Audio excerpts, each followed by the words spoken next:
Waalaikumsalam warahmatullahi wabarakatuh. Baik Bapak Ibu sekalian, Bapak Ibu guru di SDN Pondok Bambu 11 pagi, kita berjumpa lagi di hari ini. Setelah melakukan kegiatan belajar mengajar, kita berkumpul di kantor ini untuk melaksanakan kegiatan diseminasi budaya positif. Yang saya hormati Ibu Kepala Sekolah SDN Pondok Bambu 11 pagi, Ibu Siti Fatonah SPD SD, Bapak Ibu guru SDN Pondok Bambu 11 pagi yang juga saya hormati.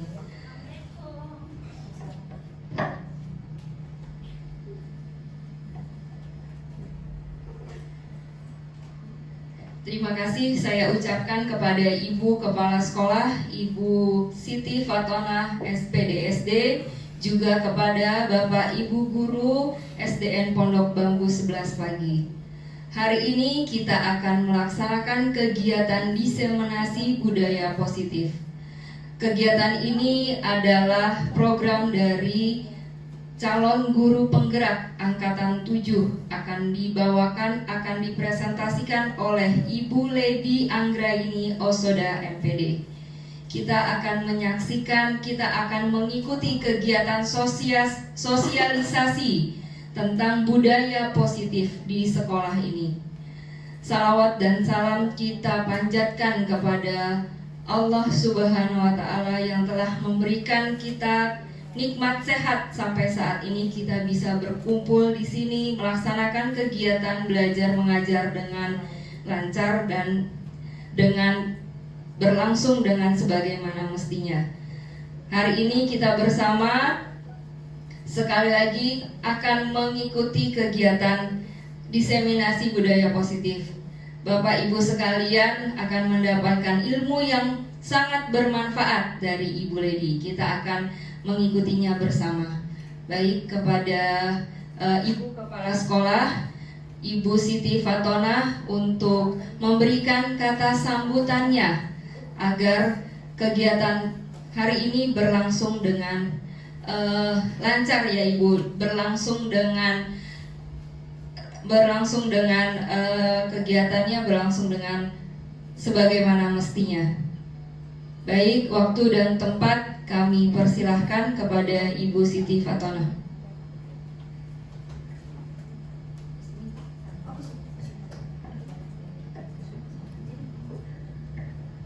Bismillahirrahmanirrahim. Assalamualaikum warahmatullahi wabarakatuh. Bismillahirrahmanirrahim. Alhamdulillahirabbil alamin. Wassalatu wassalamu ala asrofil anbiya'i mursalin wa ala alihi washabihi ajmain. Amma ba'du. Yang saya hormati Ibu Elisu Trisna sebagai wakil kepala sekolah. Yang saya hormati Bapak Ibu sekalian, Bapak guru hebat. Puji syukur kehadirat ilahi Robi yang mana atas nikmatnya kita bisa berkumpul di tempat ini di sekolah SDN Pondok Bambu 11 dalam rangka diseminasi atau yang disebut dengan penyampaian informasi tentang praktek baik calon guru penggerak angkatan ke-7. Hari ini 17 Januari 2023. Salawat serta salam tak lupa kita haturkan kepada Nabi besar Muhammad Sallallahu Alaihi Wasallam. Semoga kita semua menjadi pengikutnya sampai akhir zaman. Terima kasih kepada moderator yang telah memberikan kesempatan kepada saya untuk memberikan sambutan. Yang pertama-tama, mudah-mudahan diseminasi, agak susah nyebutnya saya, akan berjalan dengan lancar dan nanti akan berguna untuk Bapak Ibu semuanya dan khususnya sekolah kita SDN Pondok Bambu 11. Dan diseminasi ini menjadi praktek baik dan informasi yang baik bagi kita di sini.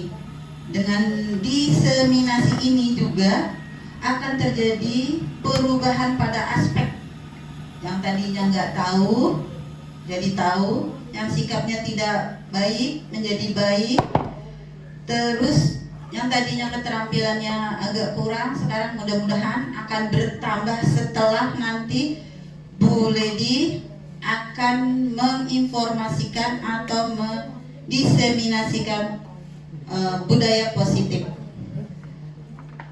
Selain itu, diseminasi ini juga bisa disebut dengan proses penyebaran inovasi yang direncanakan, dikelola, dan diarahkan. Dengan adanya kegiatan diseminasi diharapkan mampu saling bertukar informasi yang akhirnya menciptakan inovasi. Ayo kawan-kawan semuanya, Bapak Ibu guru hebat, dukung Ibu Lady ini untuk menyampaikan informasinya. Kita dukung dengan tepuk tangan dulu dong Bapak Ibu semuanya. Mudah-mudahan berjalan lancar ya, kita semua mengikutinya. Dan dengan ini saya akhiri sambutan ini. Mudah-mudahan Bapak Ibu semuanya sehat dan bisa mengikutinya dengan baik. Wabillahi taufiq wal hidayah. Wassalamualaikum warahmatullahi wabarakatuh. Sekali lagi tepuk tangan untuk Ibu Lady. Kita saksikan ya bersama-sama. Baik, terima kasih kepada Ibu Kepala Sekolah, Ibu Siti Fatonah yang sudah memberikan semangatnya. Mudah-mudahan hari ini kita bersemangat untuk menerima ilmu yang akan diberikan oleh Ibu Lady. Bapak Ibu siap semua untuk menerima ilmu dari Ibu Lady? Ya. Siap. Semangat semua Bapak Ibu? Semangat. Oke, alhamdulillah. Baik, waktu dan tempat kami persilahkan kepada Ibu Lady untuk memaparkan tentang diseminasi budaya positifnya. Sekali lagi kami bersiap untuk menerima ilmu dari Ibu Lady. Silahkan Ibu Lady. Terima kasih kepada moderator Ibu Sesni. Terima kasih kepada Ibu Kepala Sekolah atas sambutannya. Juga terima kasih kepada Bapak Ibu guru semua atas waktunya untuk berkenan hadir dalam diseminasi budaya positif ini dalam rangka memenuhi tugas saya di calon guru penggerak angkatan 7. Baik, kita mulai saja diseminasi budaya positif ini. Yang pertama, budaya sekolah. Mungkin kita sering mendengar atau bahkan juga sering mengucapkannya baik di lingkungan sekolah kita, di dalam kelas dengan murid-murid kita, maupun saat kita mengikuti berbagai pelatihan. Budaya sekolah, apa sih budaya sekolah itu? Kenapa atau mengapa budaya sekolah itu penting? Ya, dalam hal ini budaya itu merupakan sesuatu hal yang dapat kita peroleh tentu dengan tidak dalam waktu yang singkat. Dimulai dari melakukan hal-hal kecil, hal-hal sederhana yang dilakukan secara terus-menerus, secara konsisten dengan dukungan sistem yang lambat laun akan menjadi kebiasaan-kebiasaan positif atau kebiasaan-kebiasaan baik dan akan menjadi karakter bagi pribadi masing-masing dan seterusnya akan menjadi sebuah budaya. Maka dari itu budaya sekolah ini adalah merupakan kebiasaan-kebiasaan kecil dan sederhana yang kita lakukan di sekolah kita, yang tentunya kita lakukan secara terus-menerus, secara konsisten dengan harapan dapat menjadi karakter yang baik untuk diri kita sebagai pendidik maupun untuk anak murid kita sebagai peserta didik. Dan kelak karakter tersebut akan menjadi budaya. Dan insya Allah jika semua hal-hal baik ini sudah menjadi budaya, maka tidak akan bisa terhapus begitu saja karena sudah melalui proses yang panjang. Oke, selanjutnya budaya positif, yakni nilai-nilai atau keyakinan-keyakinan dan kebiasaan-kebiasaan yang ada di sekolah kita yang berpihak pada murid, sehingga murid dapat berkembang menjadi pribadi yang kritis, penuh rasa hormat dan tanggung jawab. Seperti yang sudah saya jelaskan sebelumnya, bahwa budaya ini merupakan hal-hal kecil, kebiasaan kecil yang kita lakukan secara sederhana, nilai-nilai kecil yang kita lakukan secara berkesinambungan, secara konsisten dengan dukungan sistem. Dalam hal ini, dukungan lingkungan sekolah yang dapat mendukung terjadinya budaya positif di sekolah kita. Oke, ini ada beberapa budaya positif yang sudah dilaksanakan di sekolah kita dan alhamdulillah masih terus berjalan di setiap harinya. Dari hari Senin sampai hari Jumat kita sudah melaksanakan pembiasaan baik. Ya, tentu kita tidak bisa mengharapkan anak murid cinta membaca jika tidak kita membiasakannya. Maka dari itu setiap hari Rabu kita ada pembiasaan literasi untuk menumbuhkan motivasi dalam diri siswa untuk bisa mencintai membaca. Hal-hal baik inilah yang setiap hari kita lakukan secara konsisten dengan dukungan dari Bapak Ibu guru, dengan dukungan dari kepala sekolah maupun masyarakat sekitar, sehingga pembiasaan-pembiasaan baik ini bisa menjadi budaya positif di sekolah kita.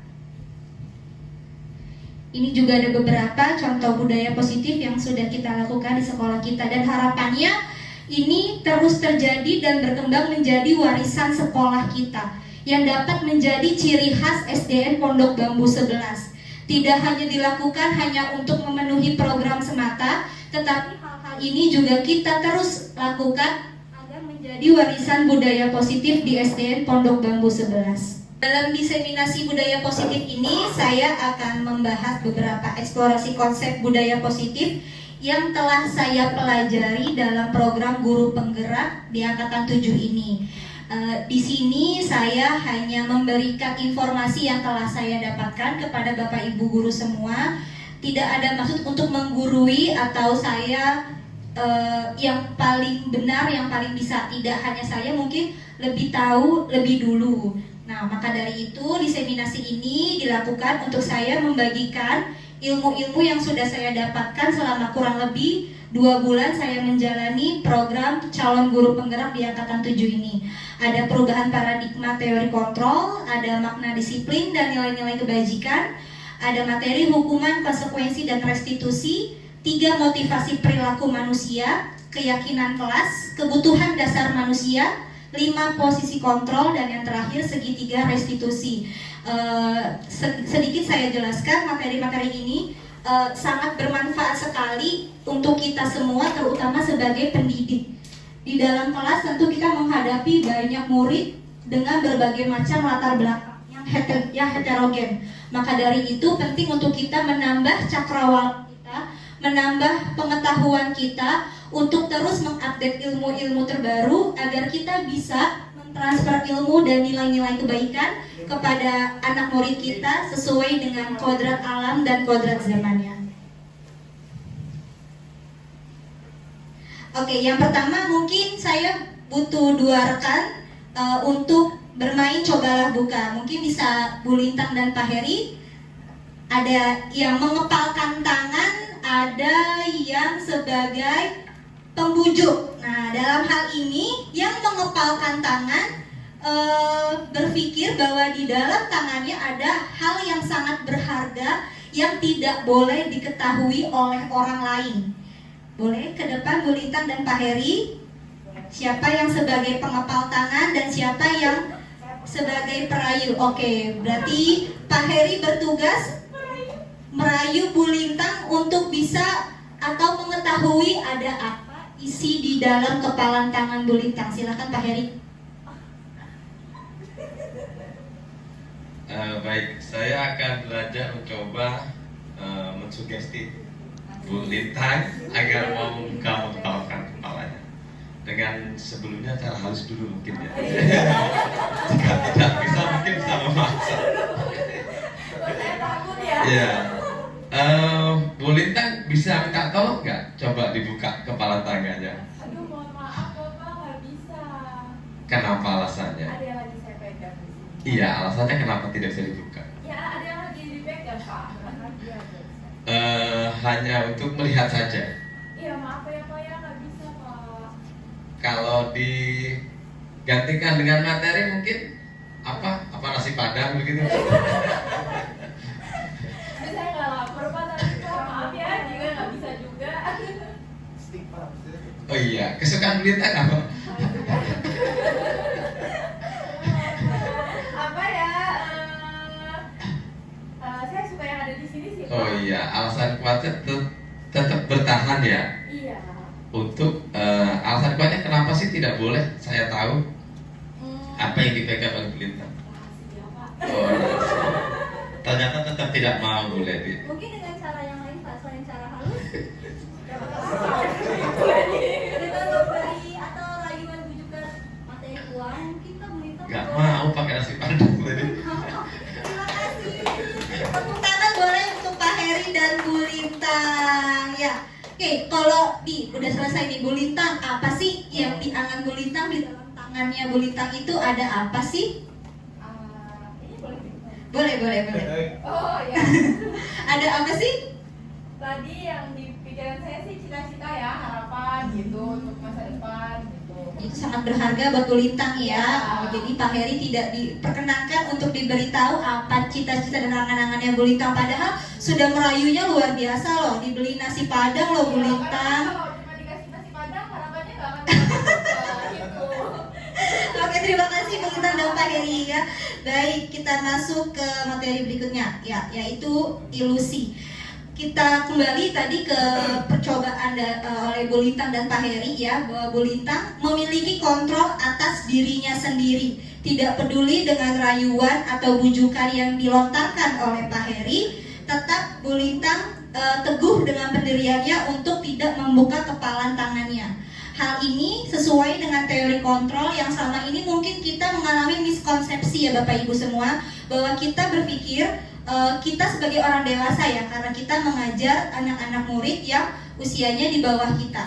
Orang dewasa memiliki hak untuk memaksa. Dalam hal ini mungkin kita berpikiran karena kita jauh lebih dewasa dengan anak-anak murid kita memiliki hak untuk mengatur anak murid kita. Kita memiliki hak untuk mengontrol kemana arah jalannya anak-anak murid kita. Padahal tidak, sekalipun anak murid kita melakukan apa yang kita suruh, itu tetap atas kontrol dari dirinya sendiri, bukan karena kita. Yang kedua, ilusi bahwa kritik dapat membuat orang merasa bersalah, dapat menguatkan karakter. Mungkin kita sering mendengar, zaman dulu dikerasin, dikasarin jadi orang. Kalau sekarang, kalau kita nggak keras, nggak kasar, anak-anak jadi lembek. Itu salah Bapak Ibu ya. Tentu hal-hal yang kritik yang sifatnya tidak membangun, bahkan menjatuhkan, tentu tidak bisa menguatkan karakter. Walaupun dalam sekilas kita melihat, oh anak tersebut setelah kita beri omelan yang mungkin terkesan kasar, anak tersebut menjadi tangguh, tapi itu semua hanyalah ilusi ya Bapak Ibu guru. Yang selanjutnya, guru mengontrol murid. Ya, kita selama ini mungkin berpikir dengan kita bisa membuat situasi kelas nyaman, situasi kelas diam. Ya, dalam hal ini diam karena anak-anak mungkin terkesan takut kepada kita. Padahal kita tidak mengontrol murid, tapi murid sendirilah secara sadar melakukan hal tersebut, tentu dengan berbagai motivasi yang dia inginkan. Kenapa dia diam? Atau mungkin karena takut, atau mungkin agar dipuji atau dengan gurunya, atau karena hal yang lainnya. Yang selanjutnya yaitu ilusi bahwa penguatan positif, efektif, dan bermanfaat. Tidak selamanya penguatan positif itu efektif dan bermanfaat. Itu semua hanyalah ilusi semata.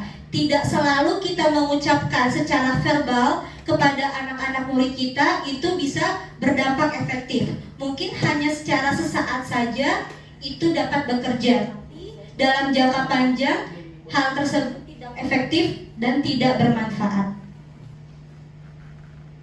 Oke, di sini ada perubahan paradigma yang awalnya mungkin kita mengalami miskonsepsi dalam stimulus respon. Sekarang kita harus membuka cakrawala kita tentang teori kontrol. Yang pertama, realitas atau kebutuhan kita sama. Padahal realitas atau kebutuhan kebutuhan kita itu berbeda. Masing-masing individu memiliki kebutuhan yang berbeda. Maka anak-anak pun juga seperti itu. Kita harus bisa mengetahui kebutuhan pada diri anak-anak kita. Tidak melulu walaupun anak dengan lingkungan yang sama, rentang usia yang sama, jenjang kelas yang sama, memiliki kebutuhan yang sama. Tentu tidak. Mereka memiliki kebutuhan yang berbeda. Yang kedua, melalui teori stimulus respon dikatakan bahwa semua orang melihat hal yang sama.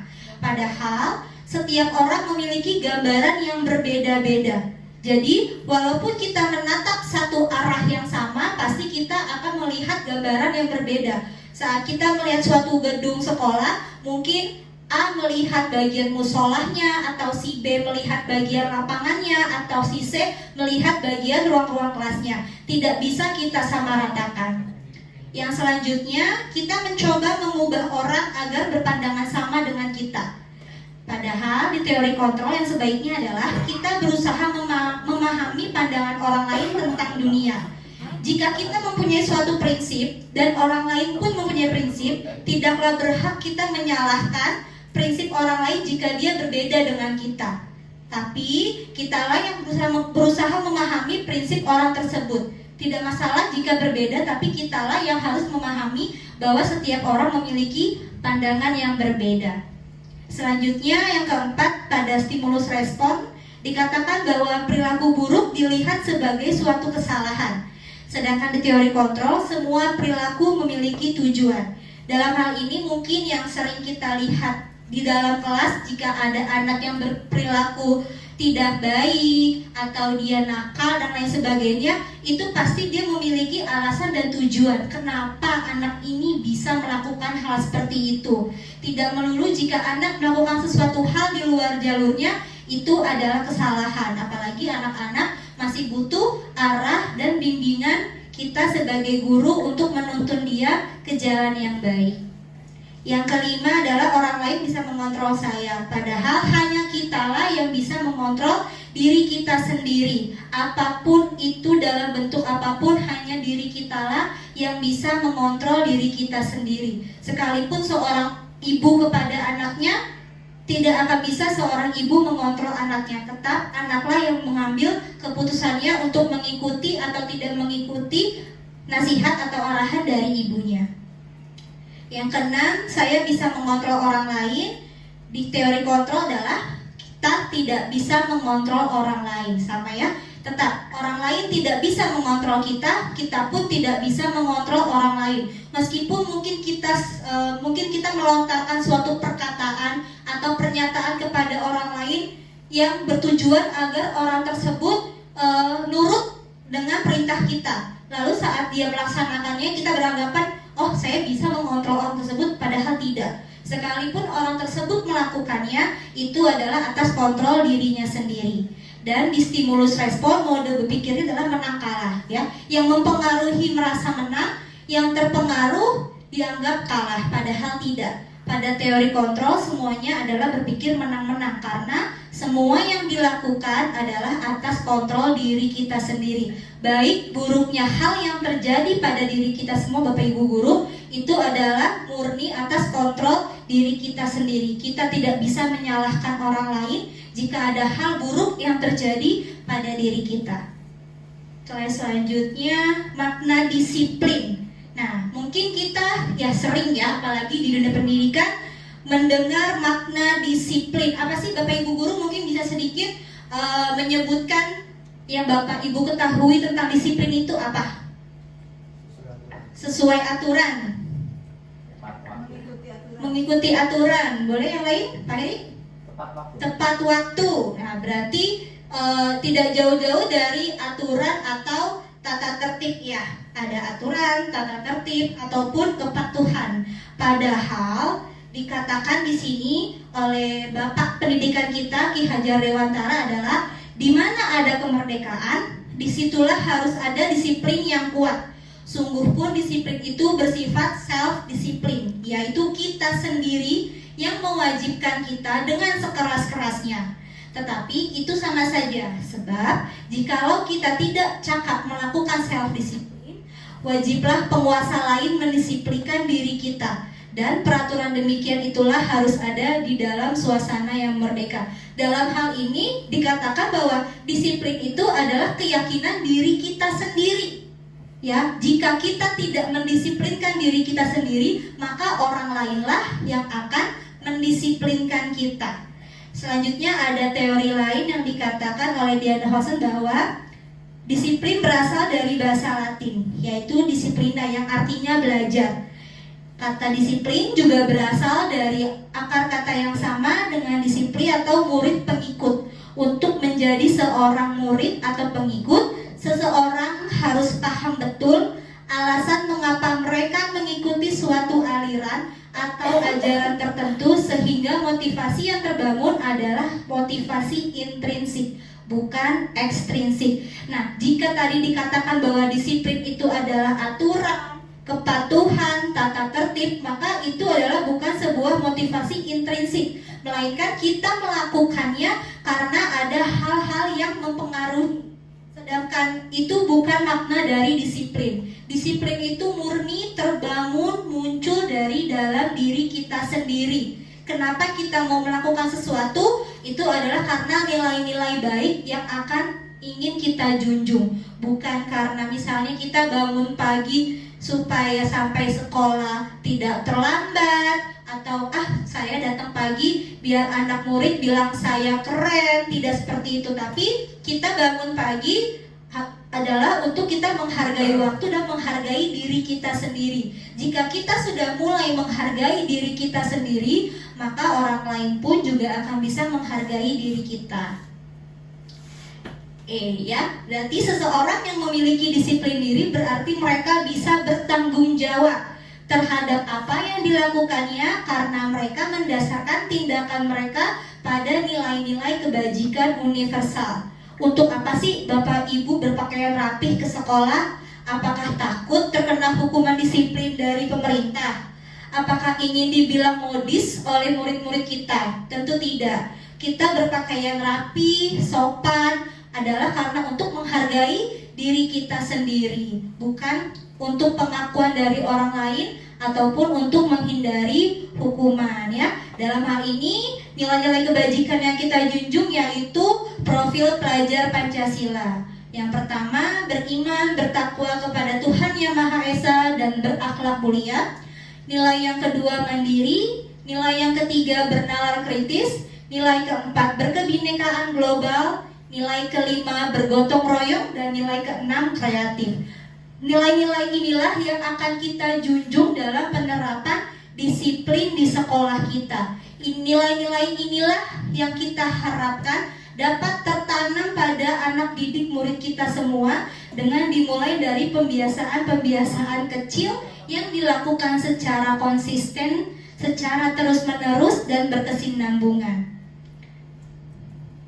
Oke, jadi disiplin positif adalah salah satu cara penerapan disiplin yang bertujuan untuk menumbuhkan kesadaran serta memberdayakan murid untuk melakukan sesuatu tanpa adanya ancaman, hukuman, atau penghargaan. Seperti tadi yang saya katakan, alasan mengapa kita berpakaian rapih ke sekolah, kenapa kita tepat waktu datang ke sekolah adalah yang pertama tentu bukan karena ingin dicap baik oleh murid kita, dicap rajin oleh ibu kepala sekolah kita, atau bukan untuk terhindar dari hukuman dari pemerintah, tetapi karena kita menghargai diri kita sendiri sebagai seorang individu yang tentu semua ucap, tingkah, dan laku kita akan ditiru oleh anak didik kita.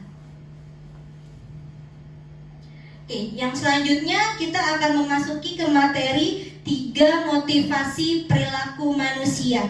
Ya, jadi ada 3 motivasi yang mendasari manusia untuk melakukan sesuatu. Ada motivasi ekstrinsik, ada 2 hal, dan motivasi intrinsik. Yang pertama adalah motivasi ekstrinsik untuk menghindari ketidaknyamanan atau hukuman.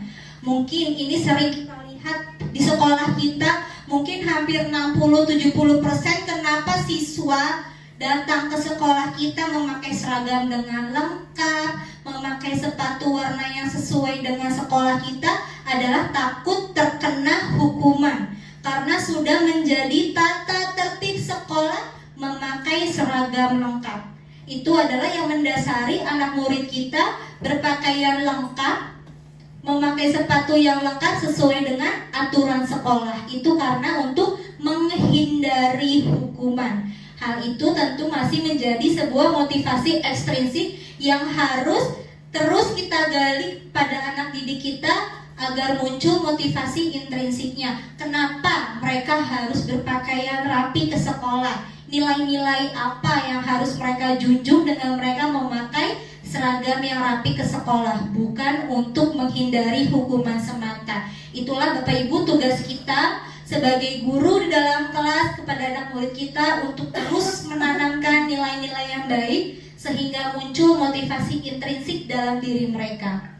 Yang kedua, motivasi ekstrinsiknya adalah untuk mendapatkan imbalan atau penghargaan dari orang lain.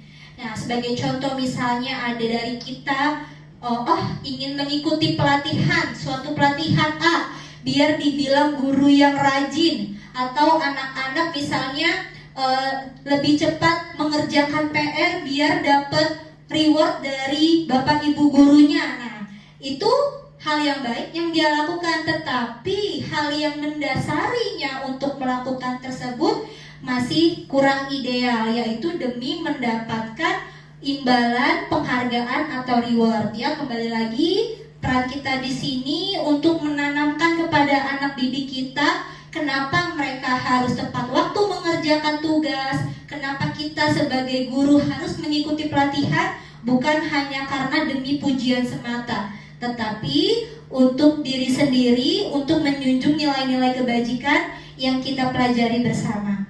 Yang terakhir yaitu motivasi intrinsik, di mana motivasi ini adalah agar anak-anak menjadi apa yang mereka inginkan dan menghargai diri mereka sendiri dengan nilai-nilai yang mereka percaya. Dalam tahap ini, anak-anak melakukan sesuatu sudah bukan tanpa ada paksaan, atau bukan karena takut dengan hukuman, atau bukan karena demi mendapatkan imbalan. Tapi mereka sadar bahwa jika mereka melakukan hal tersebut, ada nilai-nilai kebajikan yang mereka lakukan. Mereka sadar jika mereka melakukan hal tersebut adalah sebagai hal untuk menghargai dirinya sendiri sebagai seorang individu manusia. Jadi pada tahap ini kita bisa mengatakan bahwa anak-anak sudah berada pada tahap intrinsik. Tidak perlu lagi iming-iming reward, iming-iming penghargaan, imbalan, baik secara verbal maupun non-verbal, atau bahkan hukuman untuk anak dapat melakukan sesuatu. Untuk sampai tahap ini tentu kita semua perlu banyak waktu, perlu banyak usaha untuk mewujudkannya. Mungkin ini memang hal yang tidak mudah, tapi ini bukan hal yang mustahil. Dapat kita wujudkan secara bersama-sama dengan melakukan hal-hal kecil terlebih dahulu. Kita bisa menanamkan kebaikan-kebaikan kepada anak, kita bisa menanamkan kepada anak-anak untuk mengerti mengapa mereka melakukan hal tersebut. Bukan hanya sebuah keharusan semata, tetapi mereka tahu alasan mereka melakukan hal tersebut. Kenapa mereka harus taat saat upacara, kenapa mereka harus mengerjakan PR tepat waktu, kenapa mereka tidak boleh menyakiti teman. Mereka harus tahu apa dan kenapa alasannya, bukan hanya karena perintah guru atau dari aturan sekolah. Nah, berikut ada contoh video dari anak-anak yang beberapa masih melakukan kegiatan tertentu karena motivasi ekstrinsik dan intrinsik. Yang pertama mungkin dari motivasi ekstrinsik terlebih dahulu, bisa kita saksikan bersama-sama Bapak Ibu ya.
bisa dilihat tadi ya Bapak Ibu, saat awalnya kita bersama-sama menyanyikan lagu menghafal nama-nama pendiri ASEAN. Lalu saat saya meminta salah satu murid untuk maju ke depan kelas untuk menyanyikannya kembali, tidak ada yang mau maju, tidak ada yang angkat tangan. Lalu saat saya memberi iming-iming reward, anak-anak lalu bersemangat untuk mengangkat tangan. Mungkin ya saya pun juga masih sering melakukan seperti ini ya, sebelum saya memahami bahwa hal ini adalah hal yang kurang baik Bapak Ibu Guru.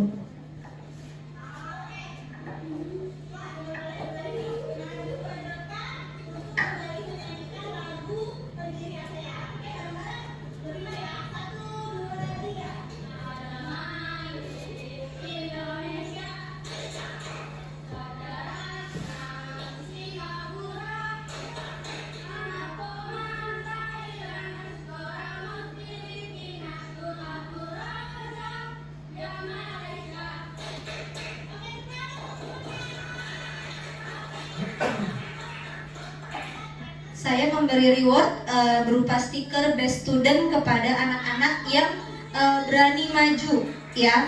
Tadi awalnya anak-anak tidak ada yang mau maju, bahkan tidak ada yang mengangkat tangannya. Tapi setelah saya iming-imingi memberi reward seperti ini, semua anak mengangkat tangan. Lalu saya panggil 5 anak untuk maju ke depan kelas.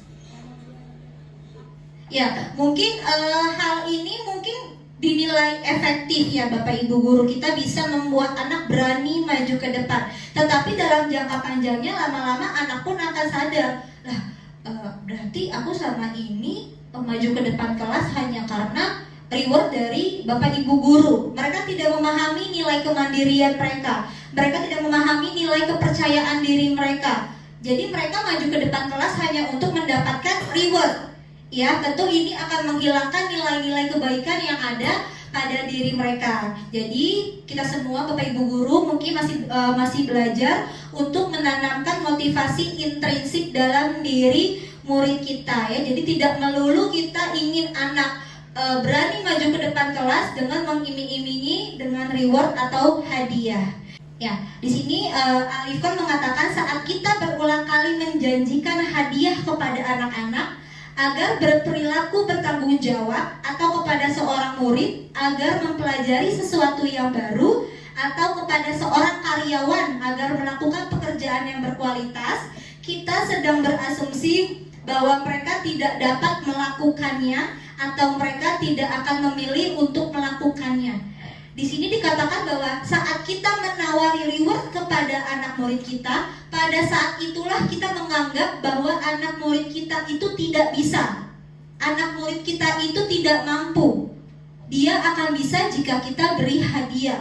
Dia akan berani maju ke depan ketika kita beri hadiah. Di saat itulah kita sudah melakukan sebuah kesalahan Bapak Ibu. Jadi tidak selamanya kita sebagai guru harus terus mengimingi kepada murid kita untuk mungkin berani maju ke depan kelas, mempresentasikan hasil diskusinya, atau percaya diri maju ke depan kelas dengan memberikan reward ya, karena itu akan menghilangkan nilai-nilai yang ada pada diri para peserta didik kita. Baik, ini ada video yang kedua.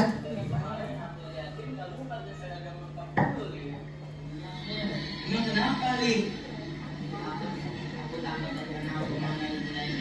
Oh, jadi kamu disiplin pakai seragam kita, dapat hukuman dari Bu Leti.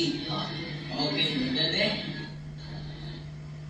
Oke, di sini ada 2 murid ya. Yang satu itu muridnya selalu berseragam lengkap ya, yang satunya mungkin dia tidak mengenakan topi, tidak menggunakan sepatu warna kosaki warna hitam juga. Lalu dia, kok teman aku ini rajin banget sih pakai seragam lengkap ya, dari hari Senin, Selasa, Rabu, Kamis sampai Jumat. Sehingga dia nanya, kok kamu rajin banget pakai seragam lengkap, kenapa? Mungkin anak-anak sebenarnya risih atau mungkin nggak betah ya dengan memakai topi terus menerus. Ternyata anak yang berpenampilan rapi ini dia memakai seragam lengkap karena takut terkena hukuman. Ya, mungkin di tata tertib sekolah atau dalam kelas sudah tertera, jika tidak memakai seragam lengkap akan mendapatkan sanksi. Maka dari itu anak ini dia memakai seragam yang lengkap agar tidak terkena hukuman ya. Hal ini mungkin dinilai efektif, dapat membuat murid-murid berseragam lengkap setiap hari. Namun kembali lagi, hal ini dilakukan murid bukan atas dari dalam dirinya, tetapi karena takut akan hukuman. Dia tidak mengerti makna dari menggunakan seragam yang lengkap. Padahal tentu dengan kita menerapkan disiplin memakai seragam setiap hari, ada nilai-nilai baik untuk diri kita hari ini dan di masa mendatang ya. Jika dari kecil sudah disiplin menggunakan seragam yang lengkap, mengenakan pakaian yang rapi, tentu sampai dewasa akan terus menjadi pribadi yang teratur, bukan lagi pribadi yang takut akan hukuman dari sekolah. Baik, video yang berikutnya.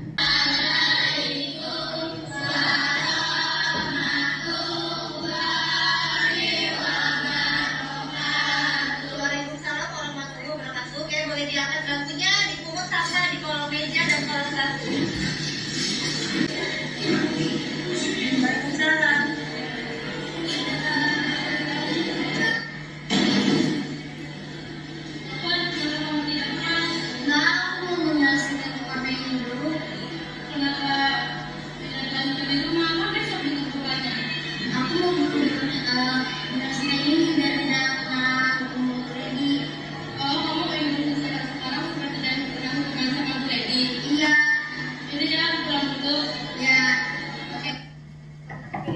Ibu guru, ya mungkin juga kita sering melihat anak seperti itu, dia buru-buru nyelesain karena mungkin dia di rumah mau main. Jadi biar dia cepat selesai nih, dia selesaiin di sekolah karena dia takut kalau di rumah nggak selesai, lalu di sekolahnya akan diberi hukuman. Ya tentu hal ini mungkin dinilai efektif, anak-anak cepat selesai mengerjakan tugas, anak-anak cepat selesai mengumpulkan PR dan lain-lainnya. Tapi ini tidak ada nilainya Bapak Ibu guru. Ya, ini semua semu semata, hanya fisiknya saja seorang anak menyelesaikan tugas, tapi tidak ada nilai-nilai kebaikan yang tertanam dalam diri anak tersebut. Padahal yang kita inginkan, yang kita maksudkan kenapa kita memberi tugas adalah melatih tanggung jawabnya, melatih bagaimana dia bisa mengelola waktu di rumah, membagi waktunya di rumah untuk mengerjakan PR, untuk mengaji, untuk istirahat, untuk makan, atau mungkin untuk sejenak bermain. Itulah kenapa kita memberikan PR sebenarnya, untuk mereka belajar mengelola waktu. Bukan hanya sekedar cepat selesai di sekolah, dikumpulkan di rumah bisa bermain seharian. Tentu itu hal yang tidak baik ya. Maka dari itu kita masih terus berusaha agar anak tertanam di dalam dirinya, agar ia paham kenapa ia harus mengerjakan PR, untuk apa, demi apa. Tentu untuk kebaikan dirinya, dapat menjadi pribadi yang lebih bertanggung jawab. Baik, ada lagi video yang berikutnya.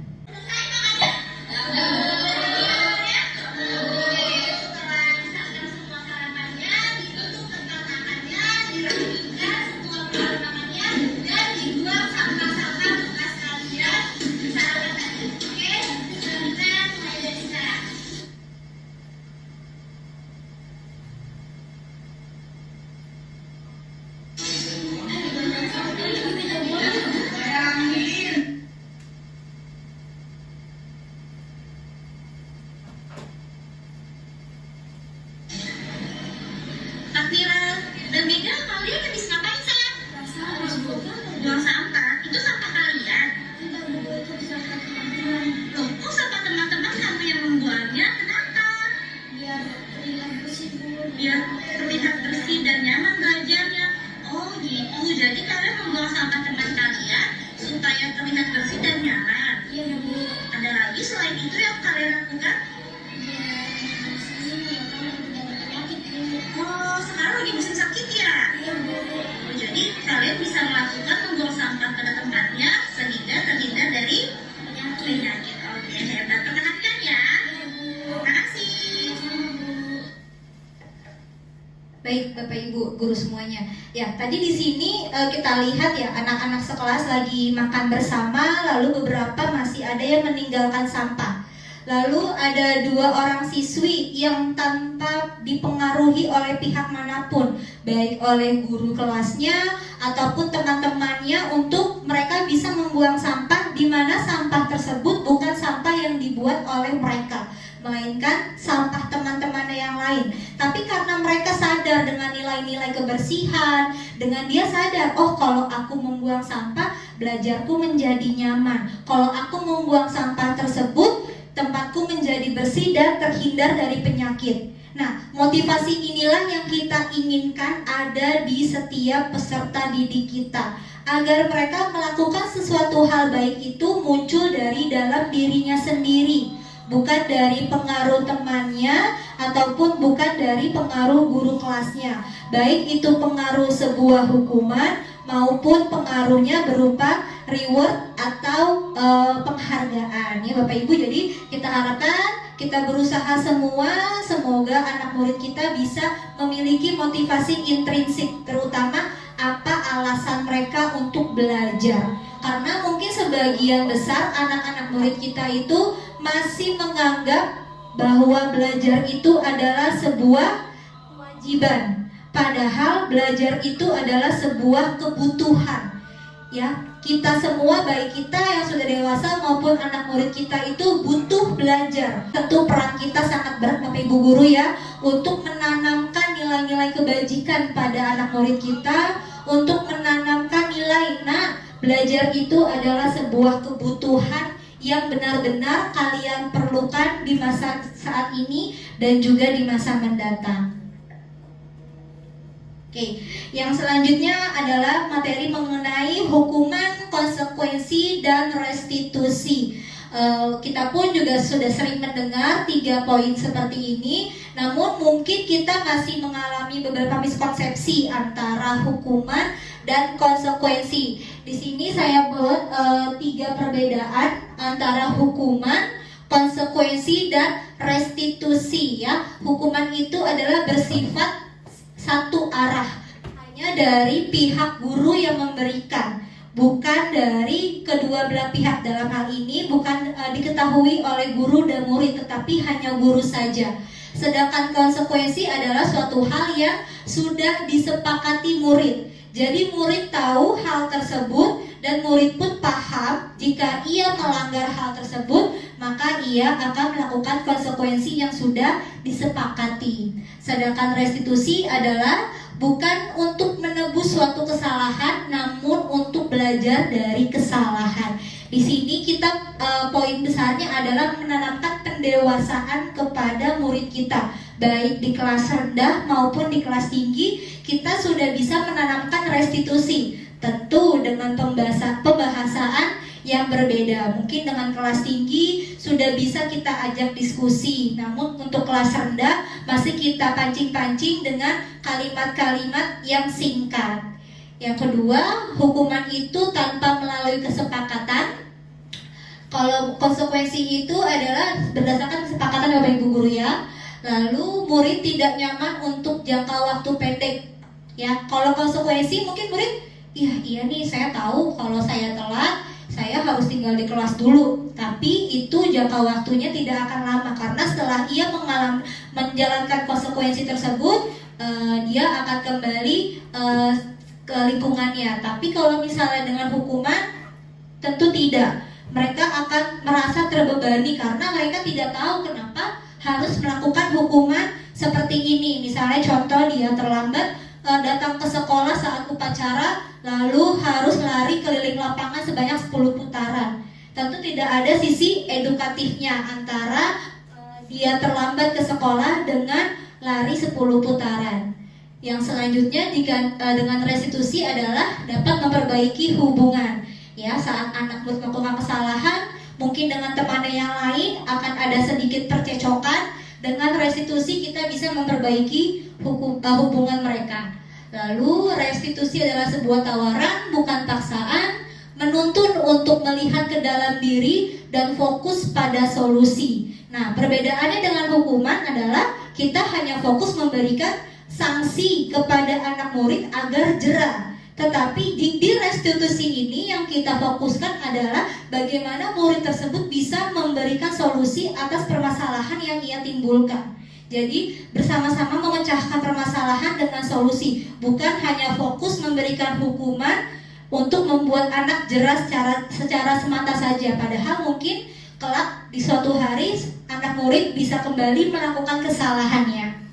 Yang selanjutnya, hukuman bisa diberikan berupa fisik maupun psikis, ya, bisa dengan menghukum menyuruh berlari, push up, ataupun dengan kata-kata yang menyakitkan. Tentu itu tidak baik kita lakukan sebagai pendidik kepada anak murid kita, dan saya yakin pun di sini Bapak Ibu guru semua tidak ada yang menyakiti anak murid kita baik secara fisik maupun psikis.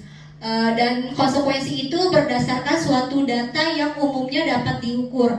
Hal ini dimaksudkan seperti misalnya seorang anak yang terlambat masuk setelah istirahat. Nah, dia tahu, oh terlambatnya 5 atau 10 menit, lalu ia bisa menggantinya saat pulang sekolah, ia kembali menyalin materi yang telah diberikan oleh guru saat terlambat. Jadi mereka tahu berdasarkan data yang sudah dia lakukan sebelumnya selama 10 menit terlambat masuk ke dalam sekolah. Lalu di restitusi itu adalah mengembalikan murid yang berbuat salah pada kelompoknya. Nah, mungkin sering kita lihat ada beberapa, misalnya ada anak yang terlambat, kita pisahkan dengan teman-teman yang tidak terlambat, lalu mereka mungkin kurang lebih 15-30 menit tidak dengan teman-temannya. Jadi mereka dipisahkan. Nah, itu tentu bukan hal yang baik kita lakukan sebagai seorang pendidik. Di sini pun saya juga masih belajar dengan Bapak Ibu guru semua untuk kita bisa menerapkan restitusi ini secara optimal di sekolah kita, agar kita bisa memerdekakan anak-anak kita dan kita bisa mengajarkan anak-anak kita untuk mencapai kodratnya. Ya, di sini ada perbedaannya juga, ya, bahwa hukuman itu adalah identitas yang gagal. Hukuman itu adalah bukan sesuatu yang harus kita pilih, bukan jalan akhir juga Bapak Ibu guru, ya. Jadi sebisa mungkin kita menghindari hukuman.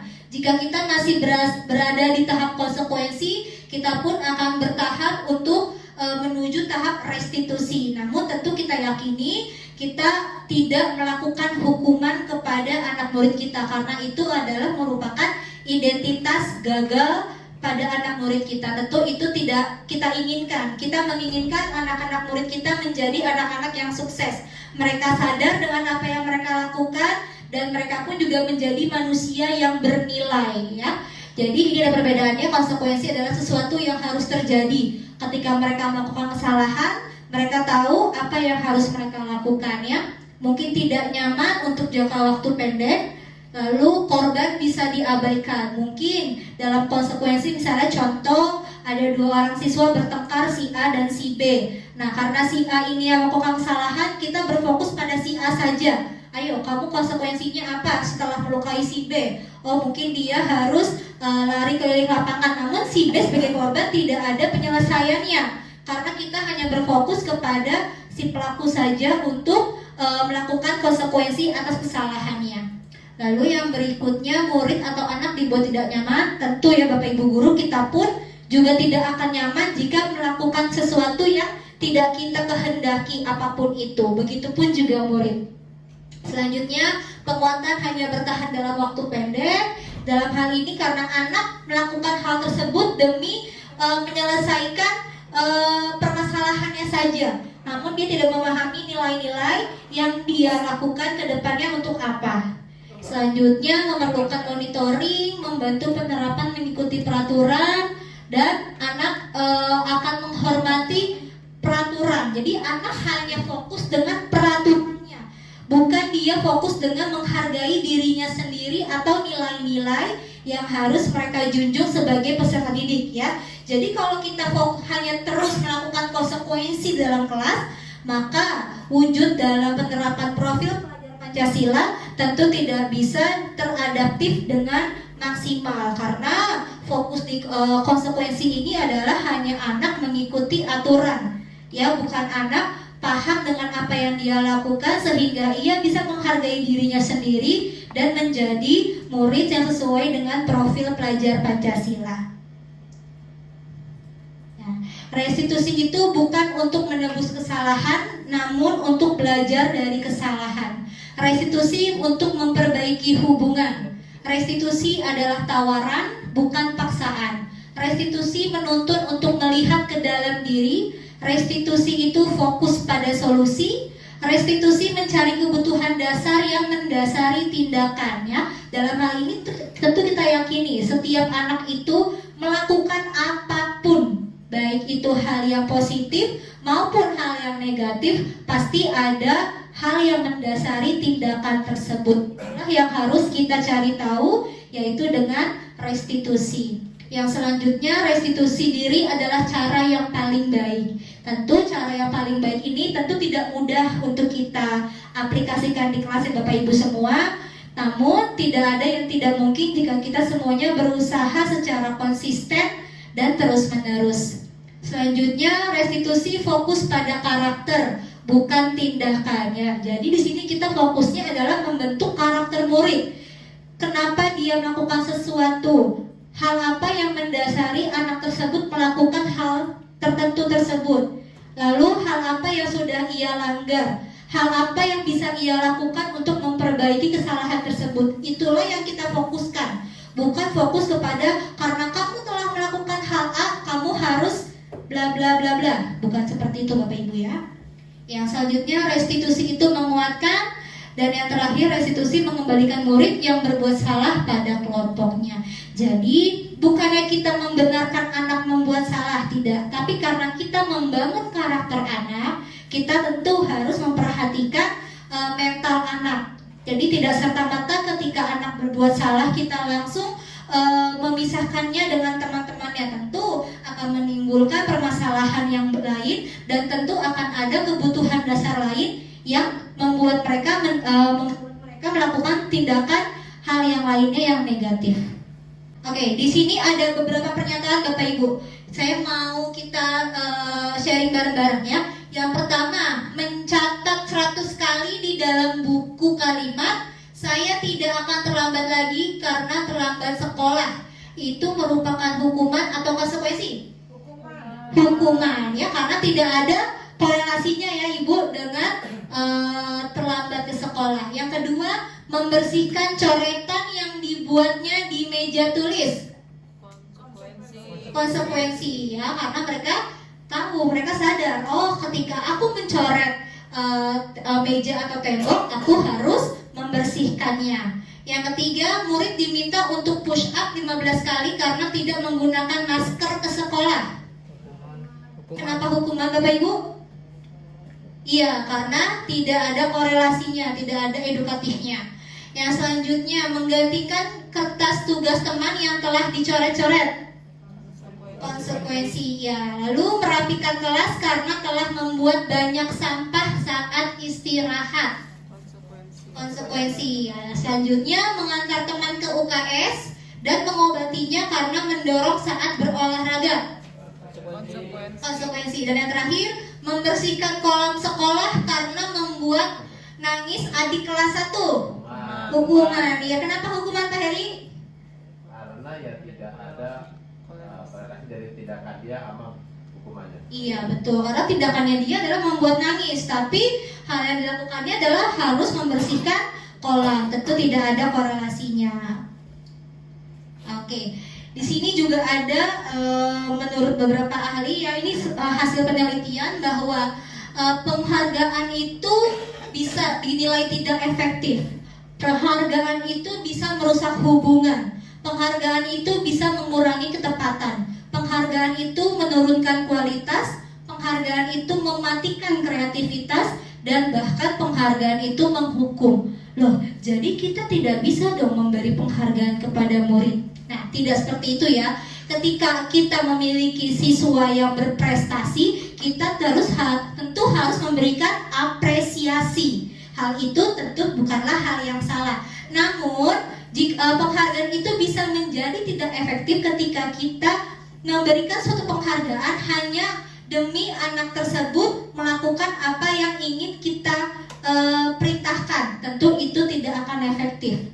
Yang kedua, penghargaan merusak hubungan. antar siswa misalnya. Ketika saya memberi reward kepada siswa A, siswa B merasa dia ingin mendapatkan reward, tapi tidak mendapatkannya. Dia melihat ke arah temannya si A, dan si A mungkin bisa, ye, aku dapat, kamu enggak deh. Nah, itu mungkin akan memunculkan perselisihan antar teman. Jadi penghargaan itu bisa merusak hubungan antar siswa. Yang ketiga adalah penghargaan mengurangi ketepatan. Nah, mungkin di sini jika ada anak yang sebenarnya dia anak yang cerdas tapi membutuhkan waktu lama untuk menyelesaikan suatu tugas. Namun karena iming-iming gurunya siapa yang cepat mengumpulkan, nah karena dia termotivasi untuk mendapatkan reward atau penghargaan dari guru, anak tersebut jadi buru-buru ngerjainnya demi selesai pertama. Padahal hasilnya tidak maksimal, tidak tepat seperti bagaimana ia mengerjakannya tanpa iming-iming reward dari gurunya. Yang selanjutnya penghargaan menurunkan kualitas. Ya, misalnya dalam sebuah proyek disuruh membuat proyek gunung berapi. Nah, jangka waktunya Bapak Ibu gurunya meminta 1 minggu. Namun Bapak Ibu gurunya memberikan penghargaan yang bisa selesai selama 1 hari, akan Bapak Ibu guru berikan penghargaan. Nah, di sini anak-anak mungkin, ayo kita cepat selesai yuk biar dapat reward dari Bapak Ibu guru. Nah, padahal yang mestinya pengerjaannya selama 1 minggu akan menghasilkan sebuah gunung berapi yang bagus, akan tidak maksimal karena mereka teriming-imingi hadiah oleh Bapak Ibu gurunya. Yang selanjutnya adalah penghargaan mematikan kreativitas, ya, dimana misalnya anak harus membuat karya namun terintimidasi oleh Bapak Ibu gurunya dengan iming-iming reward yang bisa membuat karya seperti ini, akan Ibu berikan hadiah seperti ini. Anak-anak jadi mati kreativitasnya. Yang tadinya mungkin dia bisa membuat hal yang lebih inovatif, hal yang lebih kreatif, atau hal yang lebih kompleks, namun dengan iming-iming dari Bapak Ibu gurunya jadi mati kreativitasnya, hanya sebatas memenuhi tuntutan dari Bapak Ibu gurunya saja. Dan yang terakhir adalah penghargaan menghukum. Mungkin ini dapat kita analogikan di sistem perankingan, ya. Mungkin di mata anak yang ranking 2, diri dia itu masih kurang baik dengan yang ranking 1. Mungkin di mata anak yang ranking 3, diri dia tidak cukup baik seperti anak yang ranking 2 atau ranking 1. Atau bahkan untuk sebagian anak yang namanya tidak tertera mendapatkan ranking, ia adalah anak yang tidak berhasil. Dia akan merasa bahwa diri dia gagal. Nah, itu adalah contoh penghargaan yang menghukum. Tentu kita semua tidak menginginkan hal itu terjadi. Kita bisa mendesain bentuk apresiasi kita kepada murid-murid kita dalam bentuk hal yang lain. Oke, di sini adalah pengaruh jangka pendek dan jangka panjang dari sebuah penghargaan. Yang pertama, penghargaan efektif jika kita menginginkan seseorang melakukan sesuatu yang kita inginkan dalam jangka waktu pendek, ya. Itu efektif memang jika kita menginginkan hal A, kita memberikan iming-iming kepada murid, lalu murid melakukannya, tercapailah apa yang kita inginkan. Tapi tentu itu hanya dalam jangka pendek semata.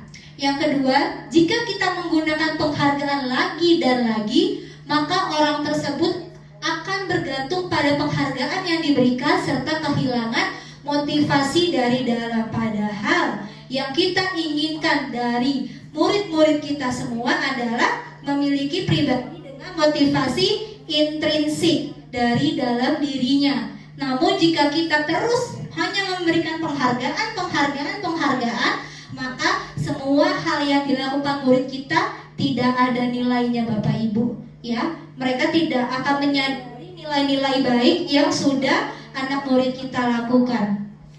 Dan yang terakhir, jika kita mendapatkan penghargaan untuk melakukan sesuatu yang baik, maka selain kita senantiasa berharap mendapatkan penghargaan tersebut lagi, kita pun menjadi tidak menyadari tindakan baik yang kita lakukan, ya. Sekali kita lakukan sesuatu dapat reward, kita senang kan? Nah, kita juga akan mengharapkan hal tersebut lagi. Aku mau berbuat ini lagi, nanti dapat reward. Aku mau padani lagi, bersihin bola biar dibeliin es. Nah, jadi mereka akan terus ketergantungan dan tidak memahami nilainya mereka saat membantu padani itu apa sih? Yaitu membantu guru ya, bukan hanya sekedar semata membantu Padani demi mendapatkan S. Oke, yang selanjutnya keyakinan kelas ya. Kenapa kita menyebutnya keyakinan kelas? Bedanya apa dengan kesepakatan kelas dan peraturan kelas ya? Mungkin kalau peraturan kelas itu adalah sesuatu yang dibuat oleh sekolah atau bapak ibu guru dan harus ditaati oleh murid. Nah, sedangkan kalau kesepakatan itu adalah hal yang sudah disepakati bersama. Nah, bedanya apa dengan keyakinan kelas? Oke, kita lihat slide berikutnya. Nah, kesepakatan kelas lebih rinci dan detail. Kesepakatan kelas konkret dan lebih mirip pada peraturan. Misalnya, jika ada yang mengobrol, maka harus maju ke depan kelas. Lalu saat guru menjelaskan, kita harus diam. Saat teman jatuh, kita harus membantu. Tidak boleh main lato-lato di dalam kelas. Nah, itu merupakan contoh kesepakatan lebih konkret. Nah, sedangkan keyakinan kelas itu bersifat lebih abstrak dan berisi nilai-nilai kebajikan yang diyakini secara universal. Misalnya contoh, ada kesepakatan kelas saat bu guru menjelaskan tidak boleh ngobrol, tidak bercanda saat bu guru di depan kelas. Nah, jika kita kerucutkan itu menjadi sebuah keyakinan kelas, yaitu menghormati guru. Itulah yang dinamakan keyakinan kelas ya. Nilai-nilai kebajikan universal adalah yang disepakati secara tersirat dan tersurat, lepas dari latar belakang suku, negara, bahasa maupun agama. Ya, ini ada contohnya.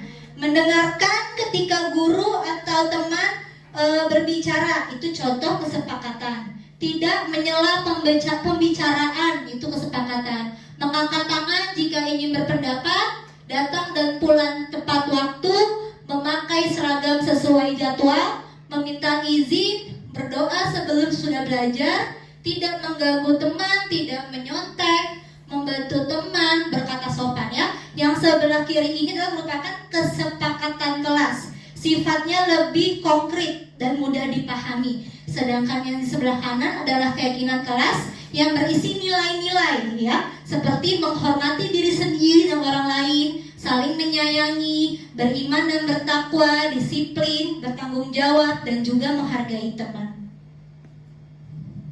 Oke, di sini ada video saya membuat keyakinan kelas. Membuat keyakinan kelas yang sebelumnya kita akan memulai membuat kesepakatan kelas terlebih dahulu. Ibu akan memberi post-it kepada setiap kalian, lalu kalian tulis nama kalian dan tulis kesepakatan belajar apa yang kalian inginkan di kelas 6B ini selama semester 2. Nanti akan kita kumpulkan, kita tempel di kasur ini, lalu kita buat keyakinan kelas. Jadi satu anak bisa menuliskan 2 kesepakatan belajar yang Tahapan yang pertama itu kita membuat kesepakatan kelas terlebih dahulu. Apa sih yang anak-anak inginkan di dalam kelas? Hal apa yang mereka inginkan agar kelasnya menjadi nyaman, teratur, dan rapi?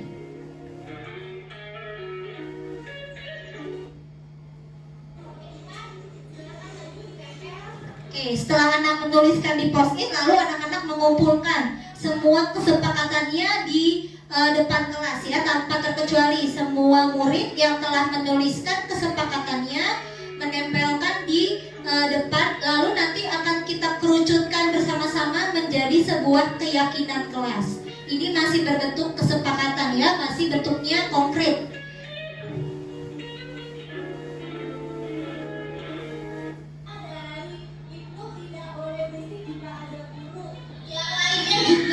tidak boleh bercanda saat di dalam kelas, tidak boleh berisik saat belajar, tidak boleh mengganggu teman, tidak boleh berisik dan panik. Ini kita maksudkan dalam keyakinan kelas nomor 1 yang adalah tertib di dalam kelas. Setuju?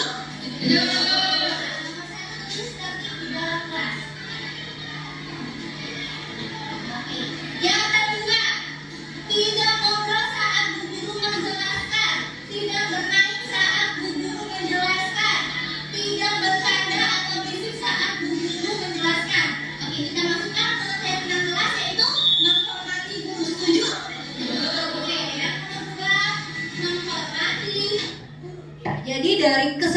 kesepakatan kelas yang sudah anak-anak tuliskan bersama-sama dengan guru dan murid dikerucutkan menjadi sebuah keyakinan kelas. Bertanggung jawab menyelesaikan PR dan tugas anak. Setuju? Oke, yang keenam adalah bertanggung jawab. Oke, selanjutnya ada membantu teman, menolong teman yang susah. Oke, bisa kita lakukan yang ketujuh yaitu menyayangi teman. Setuju? Jika teman ada yang membutuhkan bantuan, membutuhkan pertolongan, kita bisa saling membantu. Yang ketujuh yaitu menyayangi teman. Dari 28 siswa dengan masing-masing siswa 2 kesepakatan, jadi ada 56 kesepakatan kelas dikerucutkan menjadi 7 keyakinan kelas ya. Jadi di sini anak-anak sudah harus memahami keyakinan kelas apa yang sudah mereka buat bersama-sama dan meyakini keyakinan kelas tersebut. Oke, setelah dibuat keyakinan kelas lalu seluruh murid menandatangani untuk apa ya? Untuk sebagai legalitas bahwa mereka meyakini keyakinan kelas yang sudah dipahami bersama-sama. Jadi mereka pun akan menjalankannya dengan senang hati tanpa paksaan. Ya, menjalankannya karena mereka menghargai nilai-nilai yang sudah mereka yakini bersama-sama. Tidak perlu lagi paksaan, tidak membutuhkan hukuman ataupun reward untuk melakukan hal-hal baik ya, karena mereka sudah meyakini hal-hal tersebut dan menandatanganinya. Oke ya Bapak Ibu, jadi untuk mewujudkan budaya positif dapat dimulai dari diri kita sendiri di dalam kelas dengan membentuk peraturan kelas atau kesepakatan kelas bersama, lalu menjadi keyakinan kelas, lalu menjadi lingkungan positif dan menjadi budaya positif. Tentu untuk menjadi sebuah budaya positif, kembali saya tekankan, harus dimulai sejak saat ini dari hal kecil secara konsisten dan terus-menerus yang akan menjadi sebuah karakter dan juga budaya. Oke, yang selanjutnya adalah ada 5 kebutuhan dasar manusia. Yang pertama ada kebutuhan bertahap hidup yang berkaitan dengan fisiologis kita mengenai kesehatan, kebutuhan untuk kita memenuhi rasa lapar, dan juga rasa aman kita terhindar dari hujan dan panas, itu kita membutuhkan rumah. Yang kedua adalah kebutuhan kasih sayang dan rasa diterima. Kita maupun anak-anak murid kita itu butuh untuk bersosialisasi, butuh untuk memberi dan menerima kasih sayang, butuh untuk merasa menjadi bagian dari suatu kelompok, butuh dianggap ya. Selanjutnya ada kebutuhan penguasaan, yaitu pengakuan akan kemampuannya.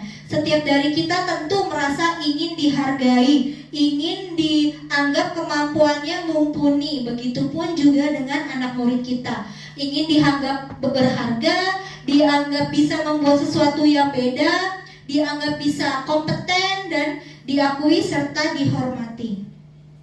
Selanjutnya adalah kebutuhan kebebasan, yaitu anak itu butuh akan pilihan-pilihan yang mereka putuskan sendiri. Mereka butuh kemampuan untuk mengendalikan arah hidup. Dia perlu banyak bergerak, perlu mencoba-coba dan tidak terpengaruh oleh orang lain. Dan yang terakhir adalah kebutuhan akan kesenangan. Anak-anak butuh kesenangan, butuh bermain dan tertawa. Tentu bukan hanya anak-anak saja, kita pun sebagai orang dewasa tentu membutuhkan hal-hal ini semua. Maka dari itu kita sebagai guru harus melihat kepada anak murid kita, apakah 5 kebutuhan dasar ini telah terpenuhi pada murid-murid kita. Jika belum dari rumah, maka tentu akan ada tindakan-tindakan yang di luar jalur yang mereka lakukan di sekolah kita, yang mungkin dapat kita nilai sebagai perilaku yang negatif, mungkin karena kebutuhan dasarnya tidak terpenuhi di rumah. Oke, ya di sini ada, coba kita bareng-bareng, ada masalah. Bimo seorang anak kelas 1 selalu berlari keluar kelas menuju jalan raya, ya, ramai dengan kendaraan. Tingkahnya ini membuat Bu Ani bingung dan seringkali mengejarnya. Ada beberapa kemungkinan. Nah, kalau si Bimo ini menjawab, aku bosan belajar mewarnai terus di dalam kelas, kira-kira kebutuhan apa sih yang dia inginkan? kebebasan. Oke, kalau dia menjawab aku senang main kejar-kejaran dengan ibu guru, seru, kira-kira dia butuh apa ya? Kesenangan. Iya, perhatian, dia butuh kesenangan. Nah, yang ketiga, kalau dia bilang ibu guru kejar aku karena ibu guru sayang sama aku. Nah, itu kira-kira kebutuhan apa yang mereka yang diinginkan? Iya, kasih sayang. Dan yang terakhir, aku hebat kan nih bisa bikin ibu guru kejar aku. Iya, pengakuan. Dia merasa hebat nih, seorang aku bisa bikin ibu guru ngejar-ngejar aku. Wah, kamu payah. Nah, itu dia butuh dianggap, butuh pengakuan. Oke, kasus yang terakhir adalah Dinda, seorang anak kelas 3, saat tiba di rumahnya menangis karena dia benci pada Ibu Rani. Nah, kira-kira kebutuhan apa nih yang dia inginkan? Yang pertama, ibu guru bilang aku tidak boleh bersenandung waktu mengerjakan tugas. Katanya kelas harus tenang, tidak ada suara. Kan gak seru jadinya. Nah, kira-kira dia butuh apa dalam kelas itu? Dia pengen bersenandung, Iya, dia butuh musik karena dia ingin bebas. Dia ingin nggak cuma belajar aja, ya. Yang selanjutnya, ibu guru tidak menyapaku hari ini, padahal aku pakai jepit rambut baru. Nah, ini anak pakai jepitan baru biar bu gurunya menyapa. Dia butuh apa tuh Bapak Ibu guru? Iya, bener. Sampai dia pakai jepitan yang baru. Nah, yang ketiga, aku sebel, gambarku tidak rapi, malah ibu guru nunjukin ke teman-temannya. Nah, udah gambarnya gak rapi, gurunya ngasih unjuk. Nah, dia merasa ada yang ternodai. Kebutuhan apa tuh yang ternodai? Iya, pengakuan. Padahal dia pengennya dianggapnya bagus, tapi karena gambar tidak rapi, di depan kelas ditunjukkan, dia malah marah. Dan yang terakhir, aku bosan masa belajarnya gitu-gitu aja. Nah, kebutuhan apa yang Rani butuhkan? Iya, kesenangan ya. Dia butuh hal yang lain. Dia tidak mau belajarnya cuma dengerin ibu guru aja. Oke, yang terakhir adalah 5 posisi kontrol, yaitu penghukum, pemantau, pembuat merasa bersalah, teman, dan manajer ya. Hal ini juga hal baru buat saya Bapak Ibu. Ada 5 posisi kontrol ini. Namun mungkin setelah ada video singkat kita bisa merefleksi selama ini kita ini ada di posisi apa ya kepada murid-murid kita. Yang saya harapkan tentu kita tidak dalam posisi penghukum, karena tentu penghukum itu sangat tidak baik untuk anak murid kita. Ini contoh sebagai penghukum ya Bapak Ibu guru. Ini contoh.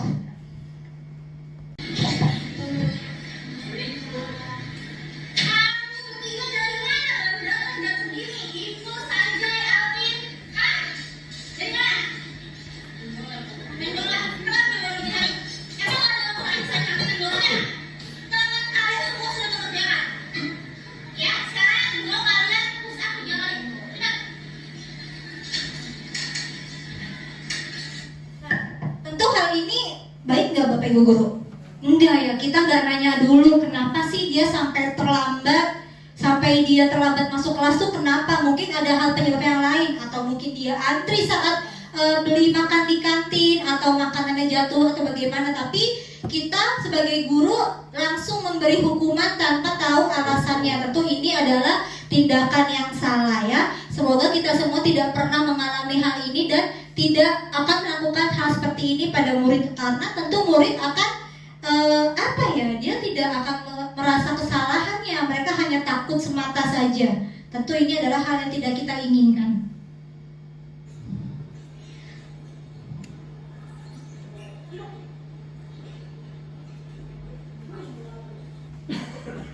Oke, yang selanjutnya adalah posisi pemantau.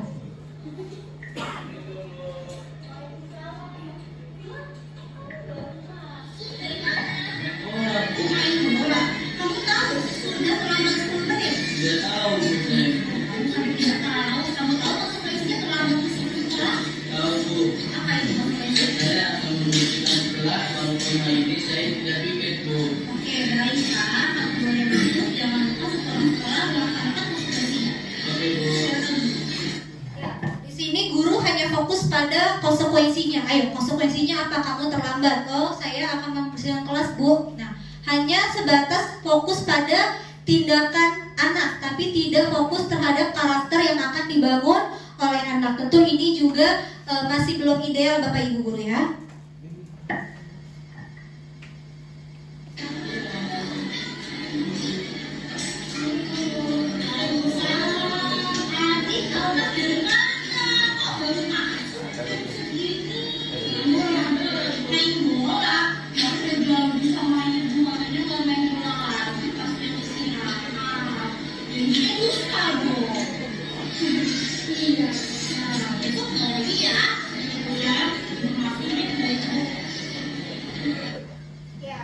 Seperti ini pun juga nggak boleh Bapak Ibu ya. Ya jadi anak merasa Bu gurunya baik ini, besok bisa lagi melakukan kesalahan gitu. Kita pun juga sebagai guru tentu tidak boleh seperti itu. Ya kita harus memiliki wibawa terhadap anak murid kita. Bersikap lembut bukan berarti kita bersikap lemah dengan gestur yang menganggap anak sebagai teman seperti itu ya. Selanjutnya ada posisi membuat merasa bersalah.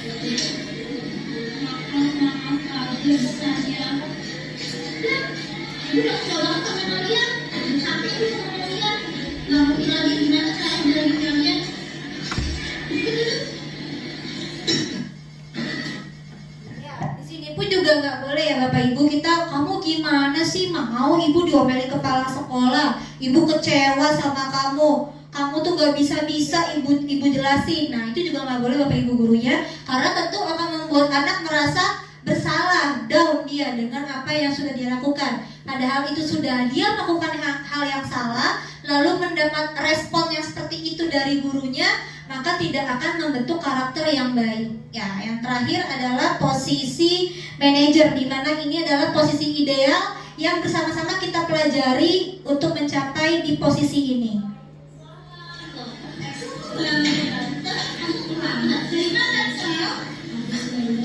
Main bola, berarti kamu terlambat nih. Kamu tahu nggak jam berapa masuk ke sekolah setelah istirahat?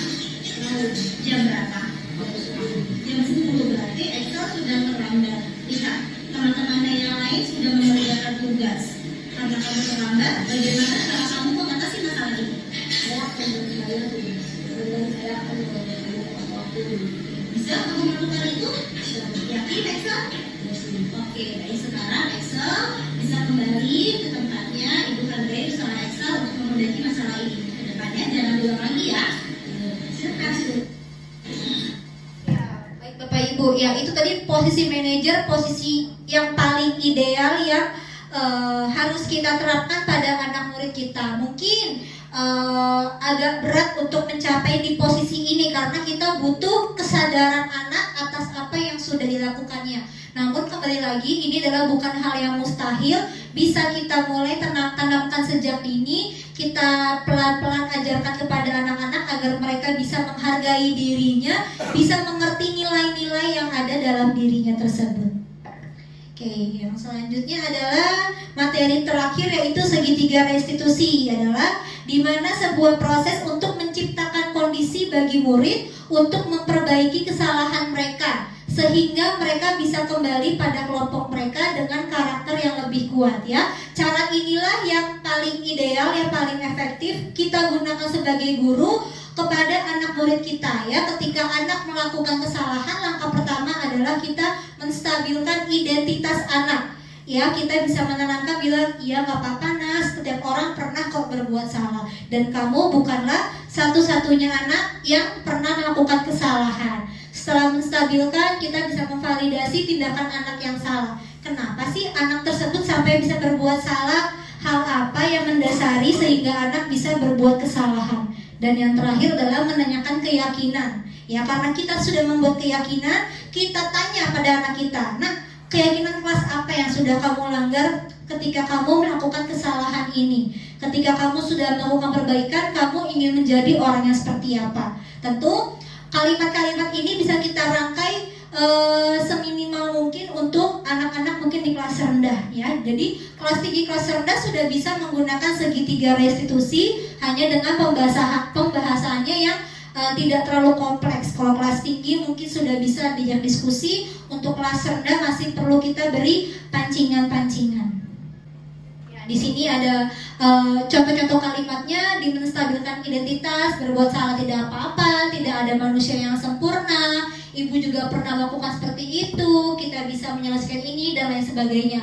Dalam tahap ini bukan berarti kita membenarkan kesalahan ya, tapi kita langkah pertama kita menstabilkan dulu identitas anak murid kita, sehingga dia tidak menjadi drop atau terpuruk atas kesalahannya yang sudah ia buat. Yang kedua adalah validasi tindakan yang salah ya. Kita yakini bahwa setiap anak itu melakukan hal apapun pasti punya alasan dan tujuan.